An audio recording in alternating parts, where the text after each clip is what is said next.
Hi, I'm Julia O'Driscoll, and if you're a regular listener to The Week Unwrapped, you might recognise my voice already. I'm here today to let you know about the podcast that I host, which is called The Overview. It's a podcast that gives you an insight into the past, present, and future of an issue that's shaping our world. It's slightly difficult to sum the show up, so I think the best way to find out about The Overview is to listen to it. This is our episode on nuclear energy.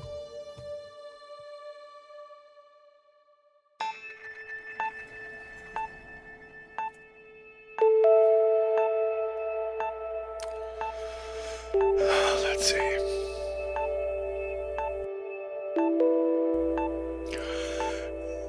The energies that are locked in the core, the nuclei of atoms, are very large. I think everyone has heard of Einstein's famous formula, E, which is energy, equals m, which is mass or weight, times the square of the speed of light. The speed of light, as everyone knows, is huge. It's 300,000 meters per second. So if you multiply even a very small amount of mass times that huge number, obviously that little amount of mass must have a lot of energy in it. So energy equals mass times the square of the speed of light. That's the story of nuclear power and of nuclear weapons.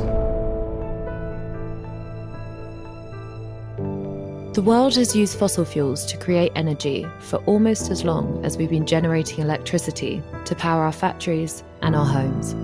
But we're now facing the ever more extreme consequences of climate change, driven by the gases that fossil fuels emit.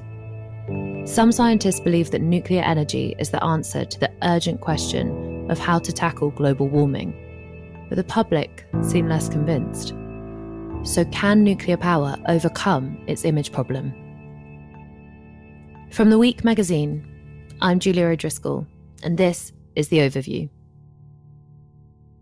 It was an accidental discovery. Nobody expected it. That's Richard Rhodes, a Pulitzer Prize-winning author and expert in the history of science and technology. He told me how excited scientists were when nuclear energy was first discovered in Berlin around 85 years ago. I talked to some of the scientists just after Christmas time in 1938, and they said, we all hit ourselves in the head and said, you fool, because there was equipment in every physicist's laboratory that would have allowed them to make that discovery. One of them told me the discovery was overripe. Anyone could have made it anywhere. It just happens to have been made in Nazi Germany, in Berlin, 9 months before the beginning of the Second World War. Two German chemists, Otto Hahn and Fritz Strassmann, are credited with the discovery of nuclear fission, the process where atoms are split apart, releasing energy. Scientists worldwide quickly realized this energy release could be used to generate electricity and maybe do other things too. If you could configure it right, and they weren't sure it would work, but they thought it might, you could make bombs of unheralded explosive power. So the first response was from the physicists who realized that it had enormous potential for peace and for war. But because war came so quickly to Europe, just 9 months later with the German invasion of Poland, Europeans began to look first at the potential for weapons, and Great Britain in particular, because it was under siege almost immediately. That, as someone once said, concentrated the mind brilliantly to realize that you were about to be bombed or were in fact being bombed. So then the question of whether you could build bombs with nuclear energy was foremost. Not so in the United States. It was not until really the United States was attacked by the Japanese in Pearl Harbor, Hawaii, that we really got serious over here about nuclear possibilities. It wasn't long before the world was shown how much destruction nuclear weapons could unleash. To the world, August 6, 1945 began as just another day. But to a single B-29 over the Japanese city of Hiroshima, it was the beginning of a new era for civilization. 8:15 in the morning found a 400-pound bomb with a destructive force of 20,000 tons of TNT mushrooming up over the stunned enemy city. To the frightened inhabitants, the end of the world had come.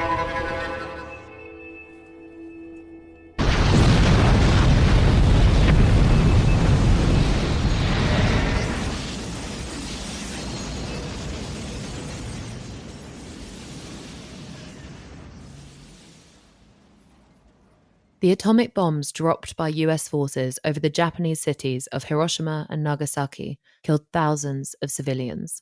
It's the only time nuclear weapons have been used in conflict, and leaders worldwide vowed never again. Once peace returned, other uses for nuclear power were explored. The breakthrough for nuclear energy came in 1951, when a small nuclear reactor in Idaho generated enough electricity to power 4 light bulbs. This new potential source of energy was quickly embraced by other countries. In 1954, the Soviet Union launched the world's first nuclear power plant, which could put out about 5 megawatts of energy. 2 years later, the UK opened the Calder Hall nuclear plant in Sellafield, which generated 90 megawatts. So just to explain those numbers, a megawatt will power around 10,000 100-watt bulbs. So that's quite a jump from 4 bulbs in 1951 to the 900,000 that could be powered by the UK's first plant.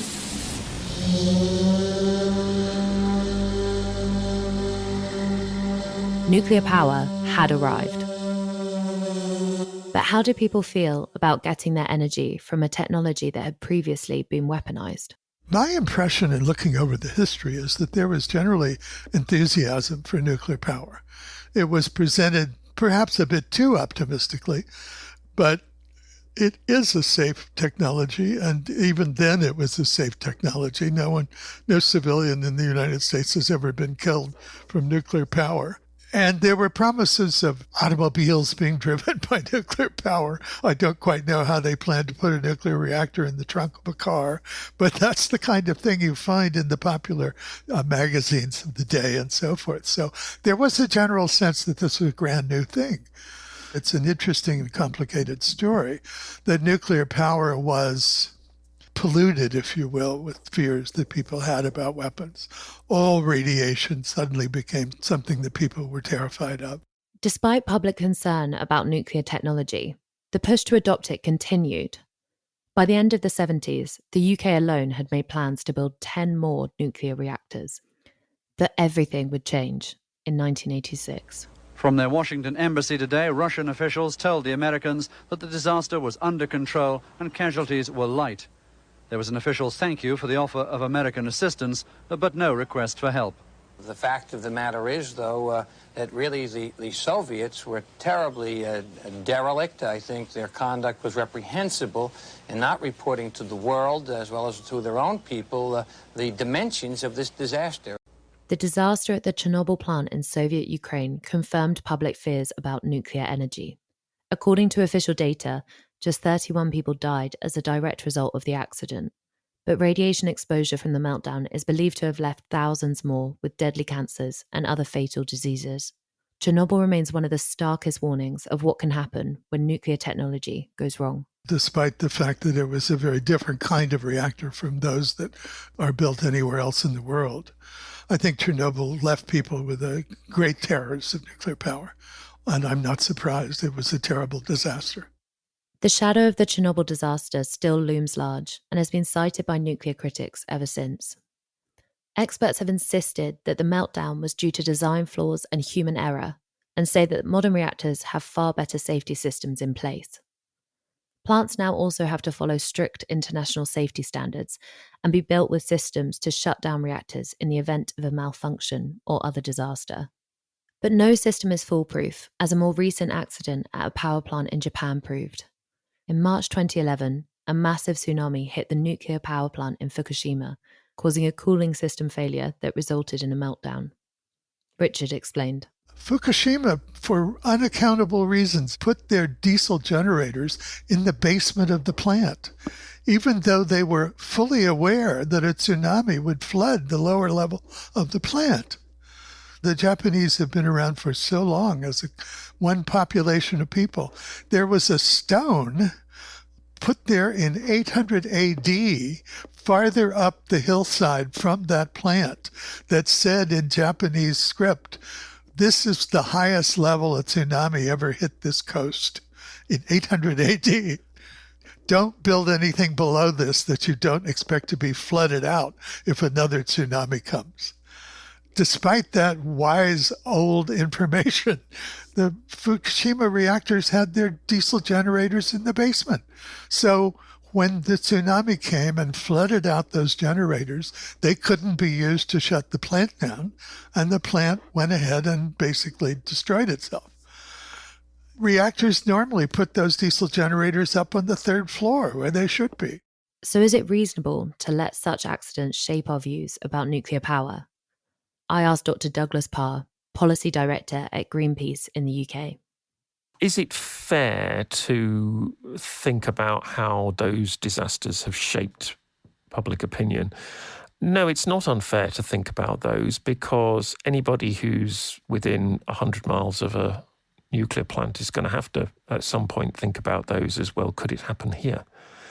Now, is it true to say the vast majority of reactors, that doesn't happen to them? Yeah, of course it's true. But it doesn't mean that it's not something to be concerned about. Despite these concerns, proponents say nuclear power is one of a very small number of reliable, safe, and scalable options to generate green energy. The UK government has put nuclear at the heart of its energy plans, setting a target for 25% of the nation's electricity to come from nuclear plants by 2050. The announcement has not been welcomed by all.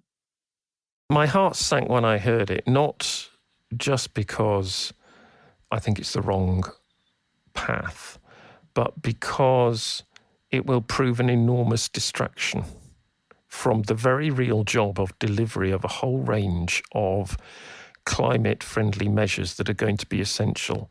We need a big upgrade on our buildings and on our homes. We need a massive expansion of renewable power. We need a big expansion of electricity charging infrastructure for vehicles. We need investment and quite sophisticated policy analysis in the grid balancing issues. Even if there was a lot of nuclear power stations, we'd still be needing to do all this stuff. And yet the bandwidth is being taken up by nuclear power stations, which probably aren't very good on cost basis, are going to remain controversial, and there's every reason to think won't actually happen. But those who back the government's nuclear strategy say that with no other options able to meet the world's power needs, nuclear is key to ending our dependency on fossil fuels. The Guardian's columnist George Monbiot has argued that to shut down viable nuclear capacity in the midst of a climate change emergency is a refined form of madness.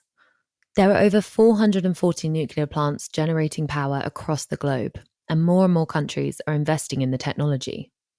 So how's nuclear energy overcome what some have called its PR problem? I think it's got problems, but I think they're deeper than PR. I mean, for sure, the nuclear industry is not doing itself any favours by often behaving quite secretly and not acknowledging some of the real issues that there are with nuclear power. On the other hand, when people are concerned about nuclear, they've got plenty to go on. There's plenty of legitimate reasons for being concerned about nuclear. They can't be airbrushed away by PR. They're real. The mountain of nuclear waste that's sitting around the world, some of it really very radioactive, very hot, that can't be airbrushed away either. That's real, and there's very little progress on finding an answer to that, partly because it's it's a really, really difficult thing to find an answer to. So there are also very tangible problems with nuclear power.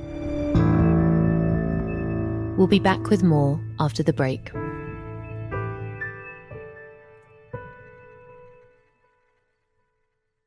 Before we get back to the show, The Overview is a podcast from The Week. With news and opinion curated from across the newsstand, The Week magazine will leave you fully informed on what's been happening around the world in the past 7 days and why it matters. As well as the news you need to know, we pick out the best of arts and culture, all in one concise and digestible read. Subscribe today and get your first 6 issues for free. Visit theweek.co.uk/offer and enter the code OVERVIEW to start your free trial.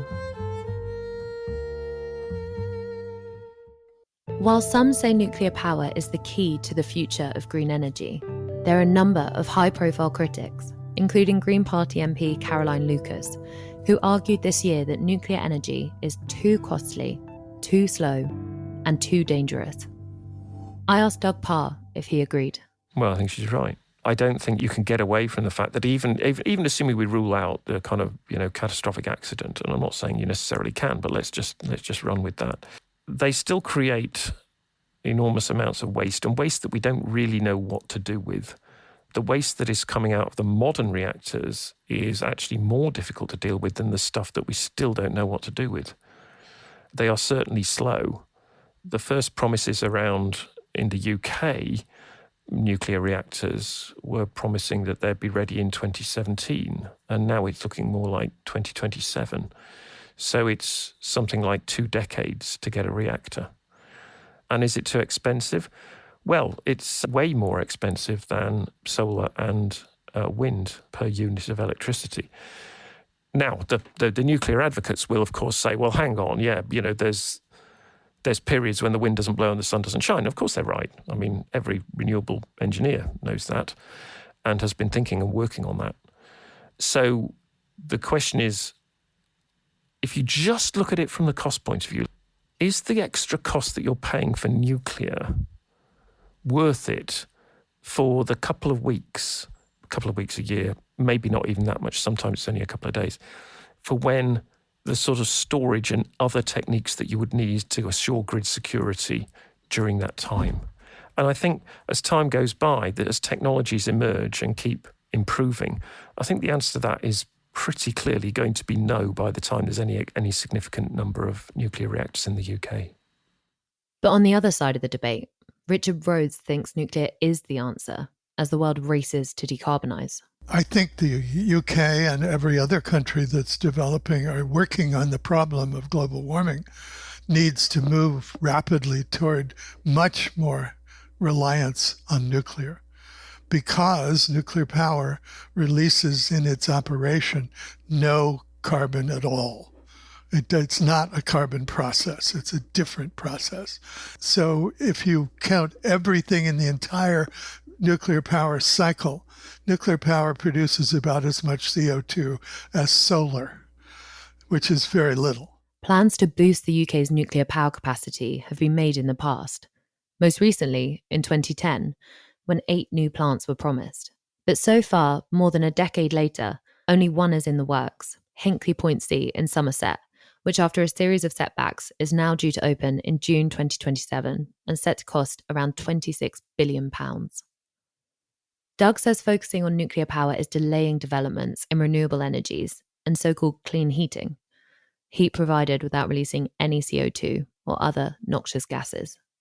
The idea that we're going to be building a new nuclear power station a year, I think, is frankly for the birds. Last time we got any numbers out of the Industry and Energy Department, there were more civil servants working on nuclear than there were on renewables and on clean heat combined. Now, both of renewables and clean heat are big ticket items that are absolutely essential. And yet there were fewer working on that than on nuclear, which, its advocates would say would have a role. But even the biggest advocates are now talking about it having, sort of 25% of UK power. It's a small thing. It's a bit part player. And I mean, I'm from Greenpeace. I don't think it should play any role at all. But even if you're an advocate, it's a small part of what we need to do. Even so, other countries are continuing to embrace nuclear energy. France has led the way in Europe and now gets around 70% of its power from nuclear sources, and it's reaping the benefits. Richard Rhodes explained. But I ask you to look at France, because one of the things it did that people never seem to think about is it cleaned up its air. Look at the air pollution in Beijing and think about why the Chinese want to go nuclear, because it's a public health issue. It's not only a global warming issue. So Eastern Europe is going nuclear. Asia is going nuclear. The United States and Europe are going away from nuclear for reasons that I think are not very good reasons. But it's all going to come back together, I think, in the longer run. The war in Ukraine has given world leaders a fresh sense of urgency to review their country's energy sources, because much of the world's gas comes from Russia. Though barely a decade has passed since the Fukushima nuclear disaster, Japan's government is again looking to nuclear to meet its energy needs. I think in the first instance, probably they'll just be seeking to restart existing nuclear plants. Many of the reasons why those nuclear plants have not been restarted, though, is because they face fierce local opposition. And that fierce local opposition isn't going anywhere because what happened in Fukushima, the presence of earthquakes is still there. It's basically the same agencies that kept saying there was no problem with potential tsunamis, and indeed that there was no problem when there was clearly a problem at Fukushima. And those same agencies are now saying it's okay, it's going to be safe to restart them. And for understandable reasons, many of the Japanese public are frankly a bit sceptical. And there's no ignoring the issue of nuclear waste. I asked Doug what the UK plans to do with its radioactive material if the government does make good on its nuclear ambitions.